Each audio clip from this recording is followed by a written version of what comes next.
Hello guys, welcome back to my channel engineering Vicky. मैं हूं आपका दोस्त और host Manmeet Singh.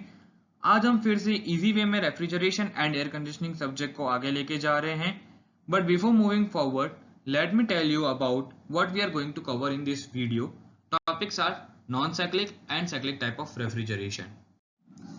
So what is non cyclic type of refrigeration? In this method of refrigeration, cooling is accomplished by melting of ice or by sublimation of dry ice, which is solid carbon dioxide. It is used in a small scale such as laboratories. Before going forward, let me tell you the meaning of sublimation.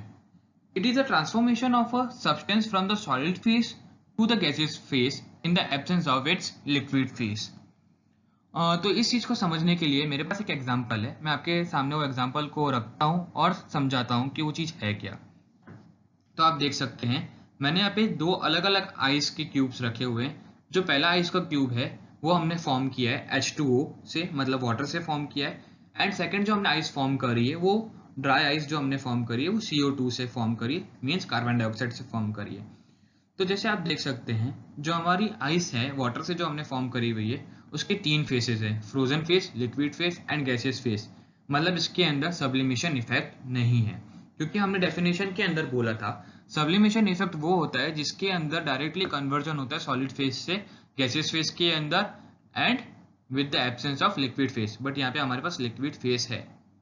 अब हम आगे देखते हैं, जो हमारे पास जो हमने ice बनाई है कार्बन डाइऑक्साइड से, उसके अंदर हमारे पास फ्रोजन फेस है, यस है।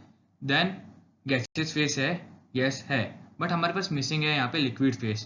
तो यहाँ पे सब्लिमेशन इफेक्ट आता है पिक्चर के अंदर, जहाँ पे हम लोग देखते हैं कि हमारी जो ड्राई आइस है वो हमारी सॉलिड फेस से गैसियस फेस में डायरेक्टली कन्वर्ट हो रही है in the absence of the liquid phase.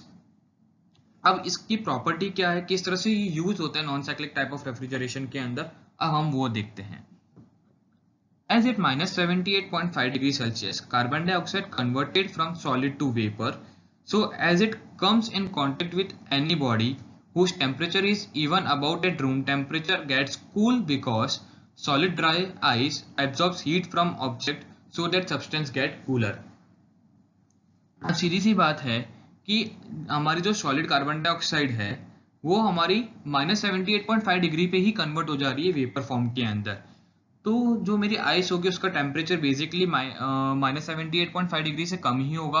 Likewise -80 degree, -90 degree, -110 degree Celsius कुछ भी हम लोग ले सकते हैं, बट उसका टेम्परेचर -78.5 डिग्री से कम होना चाहिए। अब यहाँ पे मैं एक अलग सा एक और एग्जांपल लेता हूँ। समझो कि आपने एक कन्फाइंड स्पेस रखा है, उसके अंदर मैंने एक ट्रे रख दी जिसके अंदर मैंने मेरे ऑब्जेक्ट्स रख दिए जिसको मुझे कूलिंग इफेक्ट देना है, जैसे कि वेजिटेबल्स, फ्रूट्स, ड्रिंक्स, जो भी है मैंने उसको उसके अंदर रख दिया। फिर मैं क्या करूंगा, ड्राई आइस को लेके आऊंगा और उस कन्फाइंड स्पेस के नीचे वाले पार्ट में रख दूंगा, ठीक है। अब जैसे ही ड्राई आइस मेरी एटमोस्फियर के अंदर कांटेक्ट में आई, मतलब 20 to 25 डिग्री सेल्सियस के अंदर कांटेक्ट में आएगी, तो क्या होगा, वो डायरेक्टली वेपर फॉर्म में कन्वर्ट हो जाएगी। क्यों? क्योंकि हमने यहाँ पे अभी वही पढ़ा कि -78.5 डिग्री सेल्सियस के अंदर वो सॉलिड से वेपर के अंदर कन्वर्ट हो जाएगी।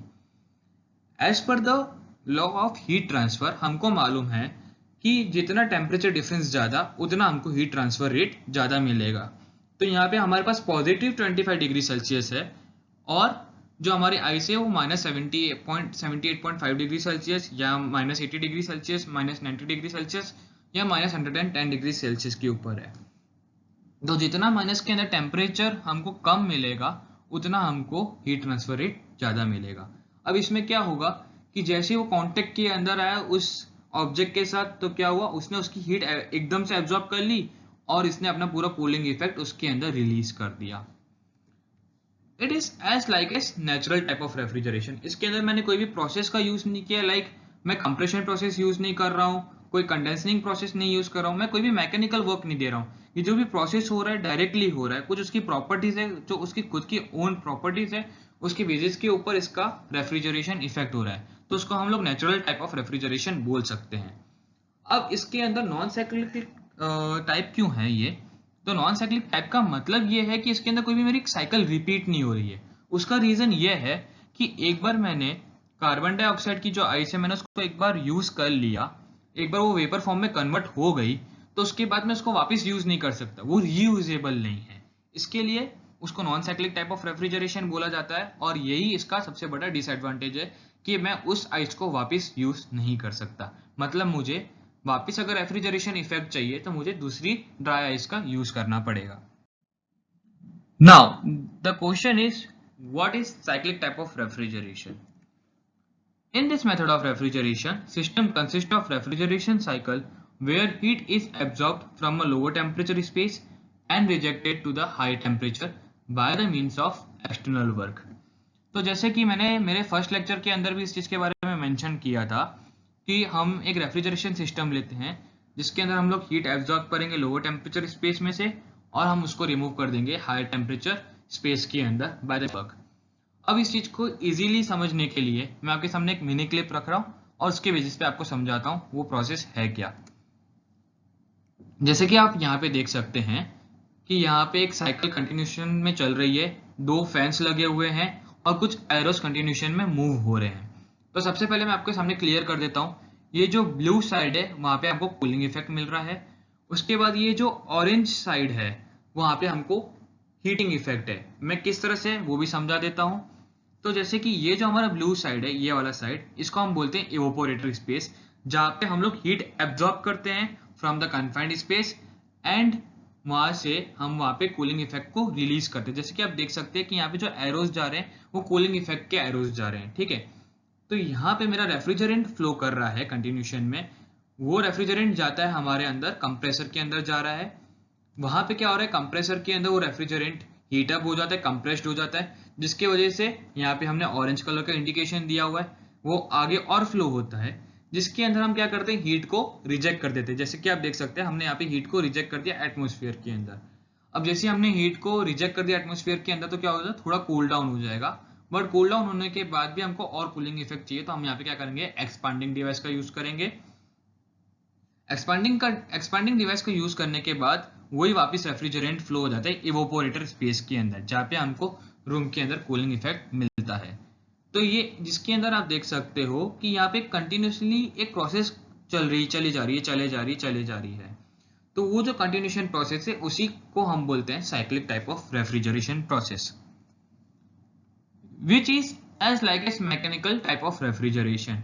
जैसे कि अभी आपने वो वीडियो के अंदर देखा, हमारे पास मैकेनिकल ड्रिवन ऑब्जेक्ट्स से, मैकेनिकल ड्रिवन एलिमेंट्स से, जैसे कि fan, compressor, evaporator, expanding device, condenser, ये जितने भी हमारे जो चीजें थी मैकेनिकल ड्रिवन ऑब्जेक्ट्स थी, जिसके वजह से हम इसको मैकेनिकल टाइप ऑफ रेफ्रिजरेशन भी बोल सकते हैं। So guys, learn and help others, stay golden. Thank you for watching this video. अगर आपको मेरी ये वीडियो अच्छी लगी हो तो प्लीज थोड़ा सपोर्ट करते हुए hit that like button, subscribe my channel and share this video with your friends as much as possible, and to stay updated and to get all the notification of my new video, don't forget to press that bell icon. So मिलते हैं मेरे next video के अंदर, उसके बारे में हम और चर्चा करेंगे रेफ्रिजरेशन से रिलेटेड। और अगर आपको कोई भी सजेशन देने हो इस वीडियो से रिलेटेड या कोई दूसरे चीजों के बारे में आपको सजेशन देने हो तो आप कमेंट सेक्शन में मेरे से बोल सकते हैं। आप मुझसे कोई भी डाउट हो तो भी आप मुझसे उसके अंदर पूछ सकते हैं। Till then, bye guys.